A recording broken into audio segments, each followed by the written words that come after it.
Mary E. May, MFT, is a leadership strategist who has a background as a relationship therapist and specializes in positioning you for promotion and next leveling your career.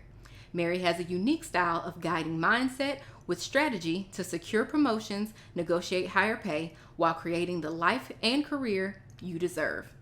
Mary is a highly regarded speaker in the space surrounding leadership, behavioral health prevention, and workplace harmony for team and individual growth. Mary is also regarded in the development of cohesive teams and work life culture that supports bridging the gap of wellness by integrating diverse and equitable solutions to executive level management. As a leadership strategist, Mary offers consulting, coaching, prevention, and team building narratives that result in sustainable outcomes. Thank you guys so much for tuning into another episode of Blondie Spotlight. I am super excited because today I have the fabulous, the phenomenal Miss Mary May. Hello. Hello, how are you? I'm so glad to be here with you. I'm so happy to have you. So let's go ahead and jump right into it. For Okay. those who don't know you, just tell us a little bit about yourself. So I have a history of being a couples and family therapist. And over the years of 27, doing that work on a variety of different platforms, international, locally, whatever, I came across a theme in working with individuals around their leadership and their challenges with recognizing things that they have survived or challenges that have impacted them throughout life, not necessarily related to their career, how it was trickling into how they show up effectively and phenomenally in the workplace that also impacts other areas of their lives. So therefore, I have shifted, pivoted, added on, whatever words you want to use, that capacity to my business since 2009. We're helping individuals who are feeling overlooked and underpaid become well promoted and well paid. Okay. Yeah. I love that. So you kind of touched on it a little bit, but what what sparked the moment that you decided this is the direction that I need to take my business in? With you working with individuals that are overlooked and overpaid, what made you just be like, this Well, is where overlooked or underpaid, right? I need You're right. So what made me, it was a combination of things because I find joy in people actually having that light bulb moment and actually being able to activate whatever that change is that they're looking for. And so what it was I recognized the theme that going into the weeds that therapy can sometimes bring, those memories, those things that you don't necessarily think are impacting you, that was, yes, a sweet spot for me. However, where we were able to see the most success and the most game changing was acknowledging that those things exist, but not staying stuck in those things. So once I realized that, okay, so if we were able to have a magic wand and say that the survival, whatever it is, relationships, childhoods, whatever, didn't exist, how would you show up in the conference room? How would your employers be able to see you? How successful would your relationships with your children, with your partners, how would all of that look different? And that reframing for the individuals was where it became another passion point of work that was able to shift the narrative and not get so stuck in everything that has been given to people versus them saying, okay, it was given to me, but let me peel back and let me throw the trash out and keep the trash out.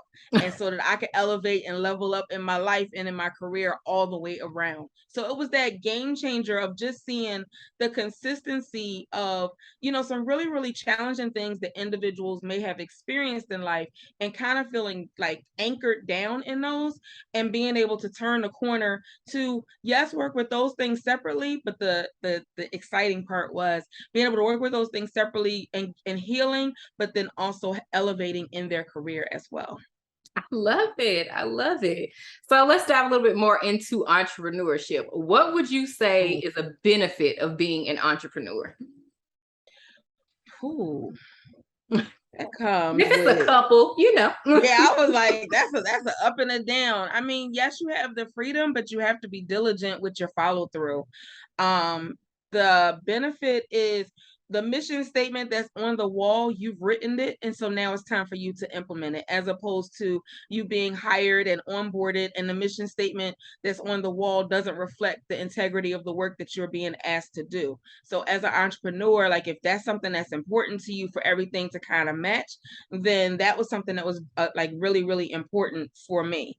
And when I realized that what was on the wall didn't match the lies that they were asking me to convey, I was like, okay, I need to do something different where I can show the integrity and build the trust and build the ability for people to make the optimal changes that they want.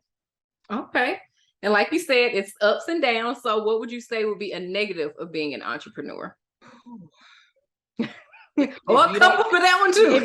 Listen, if you don't, it is the theory of if you don't go out to kill, you don't eat.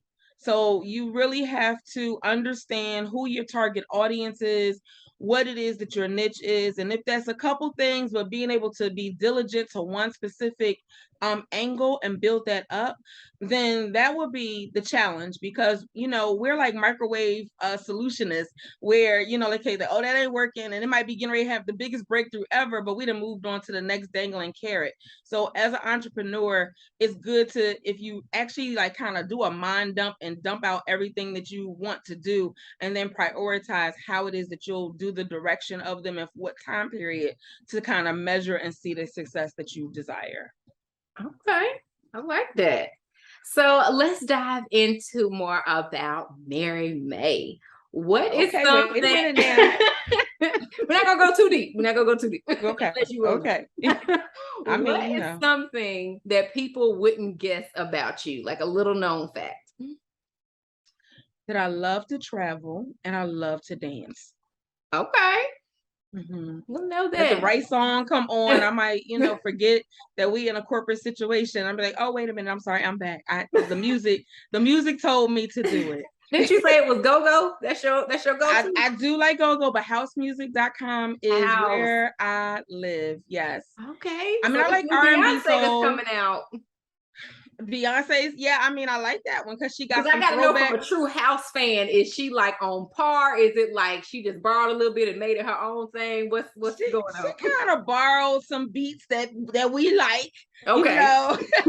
She done borrowed some beats that we like, so we'll allow it to flow, a little bit. We'll allow it to flow. It's the new thing right now. I mean, but it's a couple other R&B artists that also have done it as well. Okay. Finish this sentence. When I'm not working, I like to blank. Well, I just said travel, but I'm going to say read. Okay. Mm-hmm. Anything particular that you're reading right now that you want to share with the people? Not anything in particular. So we'll go with this then. What types of books do you like to read? Because it could be nonfiction, it could be fiction, it could be self-development, it could be some of anything. So what's the type that you like? It depends on the season. So like if I'm going on a trip, I might take something for the plane that is in self-development for the plane. Okay. But then by the time I get to the beach or, wherever type of recreational thing that's happening on the travel trip, it might be something that's considered like mindless, like, magazines or something that hopefully will not trigger me back into the space of assessing and analyzing and helping to build people up, pulling that curtain back, something like that. But, sometimes successful, sometimes not. Gotcha. Okay. What or who makes you the happiest? Me. That. Yes. When I'm breathing on schedule and in my purpose, that's what makes me happy. That is beautiful. I love that. So we're gonna play a game. Okay. We're gonna play this or that. Okay. Okay. Let me see. I gotta find a good one for you. Okay, well, this is the book lovers edition. So we'll go with that one since you love to read. Okay. Okay. So, fiction or nonfiction? Fiction. You know what? I don't like this one. Because you got this. Okay. I'm with you. I'm going like, with the kind of meh. You a little bit more exciting than that. So now. What is this? This got to do with. Okay, this one is a travel one. Since you like to travel, we'll go with that one. Okay. City or nature? And it could be sometimes it's this, but then sometimes it's that. Because Okay. I've been getting a lot of that to be like, oh, but can I do both? Right. So city is usually sometimes what I want to get away from since I live in a large city. Mm-hmm. So I'm gonna go with nature because that's the other option. But that's also where I find that I get grounded and I get my peace. I always feel like I'm reconnecting with the earth from everything that's been poured into me, that I'm able to release it back and find out what my next assignment is from the universe. Okay. Airbnb or hotel? Ooh, Airbnb. Like to have my own kitchen. Yeah, exactly. Plane or train? Plane. I need to get there quick. Yes. Adventure or relax? Relax. Relax. Beach or mountains? Beach. You said that real quick. I don't even have to think about that. Yeah, the mountain situation. Beach. Okay, group or alone? I'm a solo traveler. Okay. Yeah, like I like groups, but because I do so much peopling, I do a lot of time. I like, solo traveling. Okay. All right. Resort or cruise? Resort. Okay. Last one, tourist spots or hidden gems? Hidden gems. Okay, like to explore and see what's popping up Yeah, there. I want to see the real part of the city, not the one y'all made up and put makeup on and all of that. Like I don't. Let me get That's what real. got me here, but I need to see the real stuff. Gotcha. Okay, let's transition back into business. So, okay, if you had to start all over from scratch, what is the first thing that you would do? Scratch as an entrepreneur? Yes. If you had to start your business from scratch, what would you start? What is the first thing that you would do? I probably would have taken like business support classes or business certification classes sooner. Mm-hmm. Because I not manufactured. I did what I needed to build my craft and to get the validation in the communities, around my craft. However, the systems and all of the things for business, that was kind of on the oops, this didn't work. Let me go and fix this. Or oops, okay, I didn't know that. Let me go ahead and fix this. And I wish that if I had those in place at the same time of having a skill set that I've had for over 2 decades, that I think that I would be in a different position today. But I do embrace the way that the seasons taught me how I did it. But if I was giving the advice to someone else, I'd be like, okay, make sure you got your skill set, what your niche is, but then now also let's make sure what systems need to be put in place. Okay, love that. So, what is your goal with your business? You can say it's your goal for next year or your goal 5 years from now. What's your goal for your business? So I enjoy doing like workshops and like speaking engagements, and from that, if somebody feels like they had an aha moment, then from those aha moments we can work together one-on-one or in a smaller group setting so that they can move from whatever their current experience is with their career or life and get them to where it is that they want, that transformation that they desire. So my goal is to, where I'm living in Philadelphia right now, I would love to continue my international platform that I have, where I can go to the UK for like 3 to 4 months, do leadership development or trauma support in whatever way, and then come back to the lovely city of brotherly love and sisterly affection for only like 7 weeks, and then to go to South Africa and to do the same, and then to come back, and then to go wherever else. So it's like I've done the work in the Eastern Caribbean, and I have networks in those 2 places that I identified, but there's other locations that I am ready for an invitation for anyone to send for me, and I can come and pour into their cup. Oh, I love it. So we want the people to pour in, to go ahead and contact you. So let us know, how can people work with you?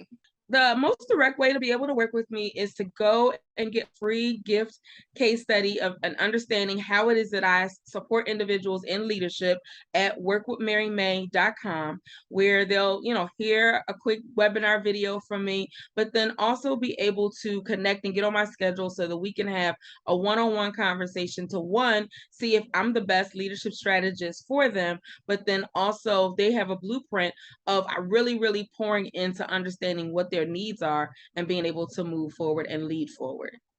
All right. I love it. Y'all have heard it here first. Make sure that you click the link. Mary May's link is down below. So make sure that you click the link, check it out, connect with her, check out her free gifts. You're not going to be disappointed in the information that you receive. All right. Thank you so much for tuning in. Thank you so much for joining me. I loved having you. Thank you so much for having me. It's been a pleasure talking to you with your games and stuff. I love it. I love it. You guys make sure that you subscribe to the channel and stay tuned for the next one.